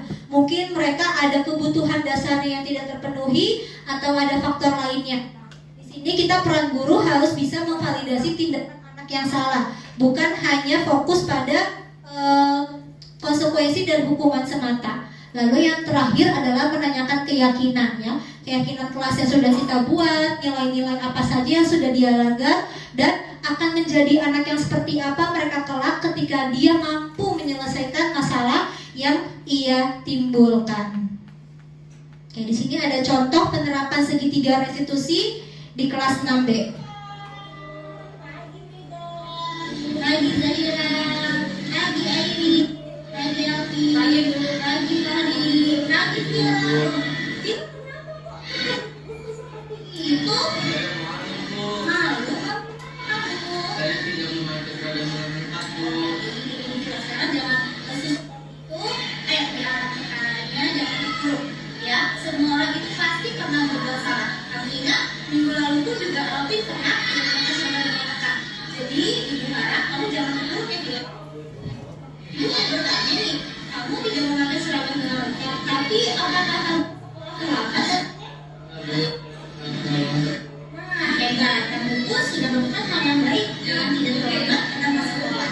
Pertahankan ya Vila. Vila, sekarang ibu bertanya, kenapa kok sampai Vila bisa tidak memakai seragam dengan lengkap? Saya bangun kesiangan, Bu. Bangun kesiangan, kok bisa bangun kesiangan? Iya, saya begadang menonton bola, Bu. Nah, Vila begadang nonton bola sehingga bangunnya kesiangan. Jadi saat pagi hari, Vila bagaimana sampai salah seperti ini maksudnya? Saya terburu-buru, Bu, mencari seragam sekolah, terus tidak menemukannya. Jadinya saya memakai baju bola, Bu. Oh gitu, jadi karena Vila kesiangan bangunnya, Vila terburu-buru mencari baju, jadinya memakai baju bola saja agar tidak terlambat ke sekolah, begitu ya? Oke Vila, sekarang ibu bertanya pada Vila, menurut Vila hal ini salah atau benar? Salah, Bu. Nah, menurut Vila, apakah Vila sudah melanggar keyakinan yang sudah kita buat Vila? Sudah, Bu. Apa yang sudah kita langgar? Memakai seragam dengan tidak lengkap, Bu. Nah, menurut Vila, memakai seragam dengan lengkap itu adalah hal yang disiplin tidak? Iya, Bu. Penting tidak menurut Vila disiplin itu? Untuk menyelesaikan hal yang penting, kedepannya hal apa yang bisa Vila lakukan untuk memperbaiki kesalahan Vila hari ini? Saya tidak memberatkan Ibu dan akan menyiapkan baju sekolah dari malam hari, Bu. Oke, hebat. Vila telah menyadari kesalahan Vila, sudah mengakui jika telah melanggar keyakinan kelas, dan Vila pun sudah mengetahui hal yang akan dilakukan untuk memperbaiki kesalahan Vila. Vila, apakah Vila bisa berjanji untuk tidak mengulanginya kembali? Bisa, Bu. Oke, kedepannya Vila akan menjadi anak yang seperti apa sih jika telah memperbaiki semua kesalahan ini? Menjadi anak yang lebih disiplin, Bu. Baik, hebat Vila. Sekarang Vila boleh masuk ke dalam kelas dan bertemu dengan teman-teman. Oke, selamat masuk. Bapak Ibu ya, itu tadi adalah contoh penerapan segitiga restitusi ya, di mana ada anak yang berbuat salah dengan tidak memakai seragam yang lengkap, namun tidak serta-merta gurunya memberikan hukuman, namun ia menggunakan segitiga restitusi agar anak bisa menyadari kesalahan yang telah dia lakukan dan juga ia bisa memperbaiki kesalahannya dan tidak lagi mengulangi kesalahannya. Maka dari itu dengan mungkin informasi yang saya berikan ini, kita semua bisa menerapkan segitiga restitusi ini dalam menghadapi permasalahan di dalam kelas kita ya. Kenapa itu penting? Karena membuat anak merasa bersalah itu hanya buang-buang energi saja, ya. Kita malah harusnya fokus bagaimana mencari solusi ketimbang kita membuat anak hanya merasa bersalah saja. Yang kedua, ketika kita merasa bersalah, kita mengalami identitas kegagalan. Malah ketika kita sudah salah dan dipojokkan, maka kita akan cenderung mencari pembelaan diri atau bahkan menyalahkan orang lain. Tentu itu adalah bukan suatu hal yang baik ya dari sebuah permasalahan yang ada.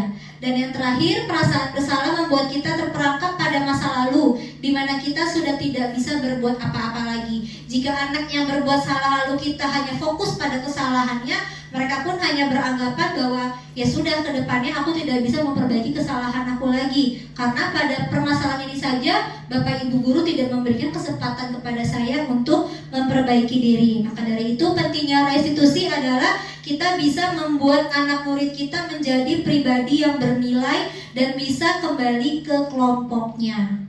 Oke, sekian Bapak Ibu diseminasi dari saya. Nanti saya akan mengirim link Mentimeter, mungkin bisa dibuka WhatsApp-nya, bisa diisi sebentar Bapak Ibu, mungkin kurang lebih waktu 5 menit untuk mengisi link di Mentimeter. Saya kirim di WhatsApp ya. Oke, baik Bapak Ibu guru, saya sudah mengirim link Mentimeternya ya, bisa tolong diisi dengan mungkin kata 2-3 kata bagaimana diseminasi hari ini, bagaimana tanggapan atau respon Bapak Ibu guru mengenai diseminasi yang sudah saya sampaikan hari ini. Feedback dari Bapak Ibu guru berguna untuk saya ke depannya agar bisa menjadi lebih baik lagi dan dapat memberikan diseminasi yang lebih informatif, yang lebih edukatif kepada Bapak Ibu guru semua, sehingga kita semua dapat menuntun anak murid kita menjadi pribadi yang baik, yang bernilai dan dapat mewujudkan profil pelajar Pancasila.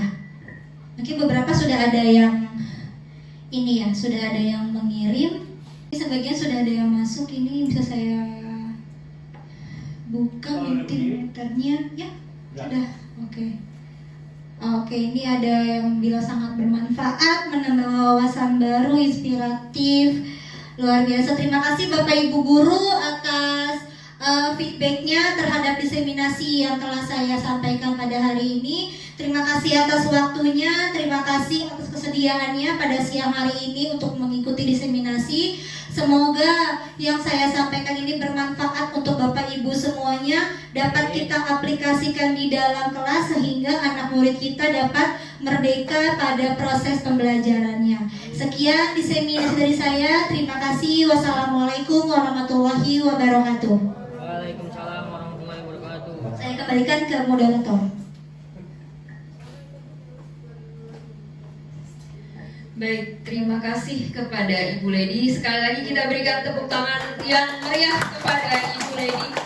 Di akhir hari ini kita mendapatkan ilmu yang luar biasa tentang budaya positif. Tadi saya menggarisbawahi bahwa harus dimulai dari diri kita dan dimulai dari hal yang sederhana, hal yang kecil dan terus menerus. Itu kuncinya. Semoga kita bisa melakukan hal tersebut dan membawa perubahan yang lebih baik. Oke, ya, untuk sesi selanjutnya akan saya buka sesi tanya jawab. Bagi Bapak Ibu yang akan bertanya kepada Ibu Lady, dipersilahkan untuk mengangkat tangannya. Mungkin ada Bapak Ibu yang akan bertanya, Pak Dani dan Pak Heri. Oke, saya mulai dari Pak Dani dulu. Silakan Pak Dani.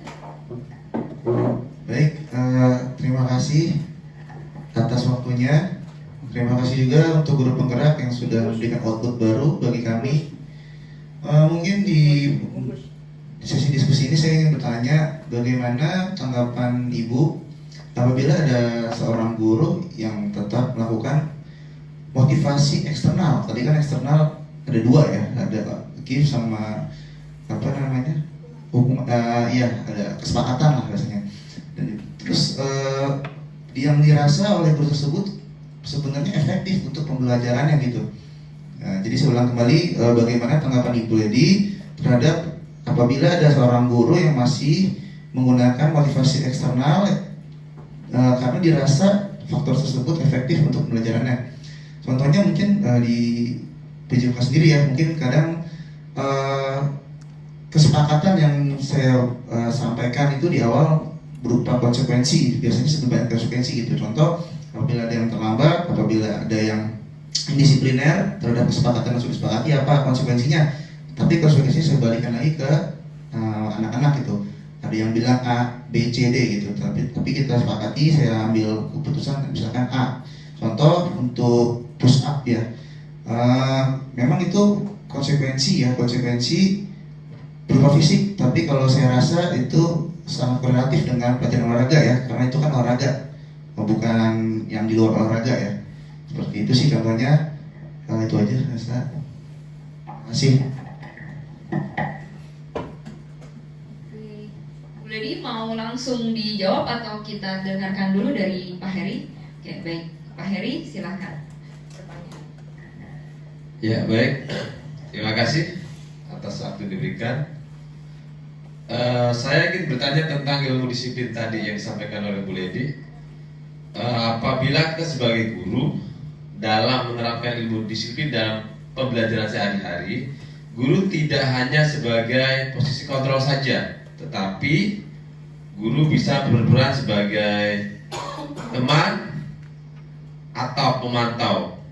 Apabila kita melaksanakan metode yang kedua tadi, apakah berpengaruh dalam karakter anak dalam kehidupan sehari-hari atau dalam kelas? Terima kasih, itu saja. Wassalamualaikum warahmatullahi wabarakatuh. Waalaikumsalam warahmatullahi wabarakatuh. Oke, baik, dari Pak Dhani tadi bagaimana? Apakah motivasi eksternal masih bisa diberikan kepada anak-anak? Lalu yang kedua dari Pak Heri adalah posisi kontrol teman, pemantau, apakah masih boleh ketika kita sudah melaksanakan posisi manajer? Begitu ya. Baik, Ibu Lady dipersilakan untuk menjawab. Terima kasih Bu Sesni. Mungkin yang pertama mau jawab dari Pak Dhani dulu ya. Ya tentu baik kita, apalagi anak murid kita itu untuk melakukan sesuatu itu masih dominan motivasi ekstrinsiknya daripada internalnya. Namun yang Pak tadi bilang dalam bidang olahraga mungkin ada beberapa kesepakatan yang memang sudah disepakati bersama-sama dengan murid dan itu efektif gitu. Nah tentu itu untuk menghilangkan motivasi itu berjenjang bertahap pada nih ya. Jadi tentu yang kita inginkan adalah anak hadir tepat waktu saat olahraga, anak tidak terlambat, anak tidak mencederai temannya saat berolahraga, kan itu yang kita inginkan. Namun untuk mencapai tahap tersebut mungkin kita bertahap masih menggunakan kesepakatan kelas itu tidak masalah Pak Dhani. Namun berjenjang kita menggunakan keyakinan kelas, kita tumbuhkan dari dalam diri anak-anak kita bahwa kenapa mereka harus melakukan hal seperti ini, kenapa mereka harus tepat waktu saat olahraga. Itu yang harus kita tanamkan, ketimbang kalau kamu terlambat masuk olahraga maka kamu harus push up dan lain sebagainya. Tentu itu adalah sebuah pembiasaan yang bertahap pada nih. Mungkin dari sekarang kita masih bisa menggunakannya, namun perlahan-lahan kita kerucutkan kepada anak-anak kita sehingga tertanam dari dalam diri mereka bahwa oh iya, aku mengikuti olahraga dengan tepat waktu agar bisa mengikuti semua pembelajarannya. Kalau terlambat maka aku akan tertinggal materinya dan lain sebagainya. Mungkin itu yang saya bisa jawab Pak Dhani. Oke, selanjutnya mungkin Pak Heri ya.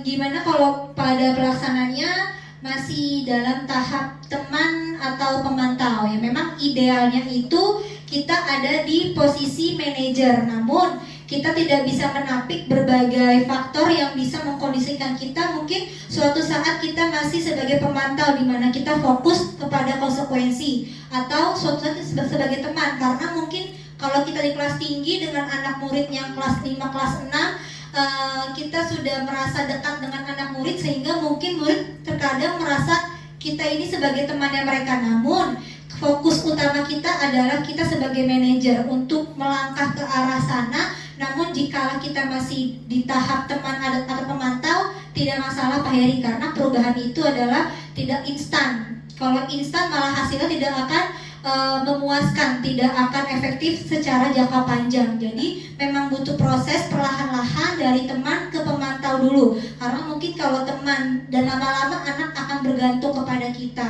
Mereka akan menilai, oh kalau aku salah Pak Guru baik kok, Pak Guru gak akan marahi aku gitu. Padahal bukan itu yang kita inginkan. Yang kita inginkan dengan kedekatan kita dengan anak adalah anak itu merasa bahwa mereka melakukan sesuatu hal itu harus tanggung jawab. Itu mungkin yang kita inginkan. Jadi bertahap dari teman ke pemantau yang ujungnya adalah manajer, karena pemantau pun yang difokuskan adalah dengan konsekuensinya, bukan dengan karakter. Sedangkan kita sebagai guru bertugas untuk membangun karakter anak. Mungkin itu Pak Heri. Oke, terima kasih. Kembali ke Bu moderator kita. Dengan dijawabnya pertanyaan dari Pak Heri dan Pak Dani, maka kegiatan pada hari ini telah berakhir. Saya mewakili teman-teman yang lain memohon maaf jika pada kegiatan ini kami mengatakan atau melakukan kegiatan ini ada yang kurang atau ada kesalahan dalam memaparkan materi. Jadi kami berharap, mewakili dari Ibu Lady, berharap bahwa apa yang disampaikan oleh Ibu Lady hari ini bisa kita laksanakan, bisa kita praktikkan nanti di kelas maupun di sekolah kita.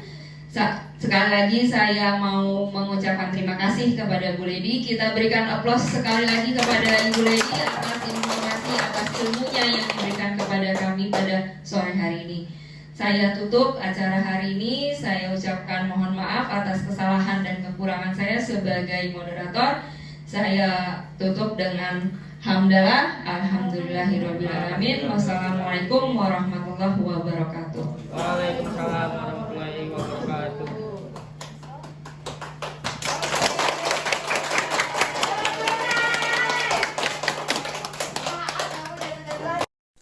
Bismillahirrahmanirrahim. Assalamualaikum warahmatullahi wabarakatuh.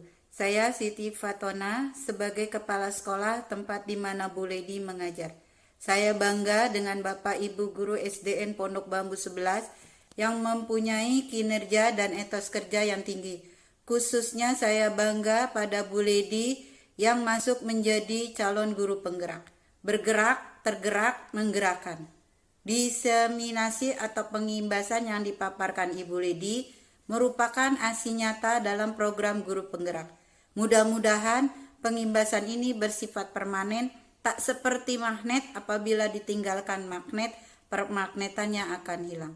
Mudah-mudahan diseminasi yang disampaikan Ibu Lady akan menjadi motivasi, akan menjadi contoh dapat diimbaskan Bapak Ibu Guru SDN Pondok Bambu 11. Semoga nantinya anak-anak akan lebih disiplin yang akhirnya akan meningkatkan motivasi siswa untuk belajar dan meningkatkan penguasaan siswa terhadap capaian pembelajaran. Akhirnya dapat meningkatkan prestasi siswa.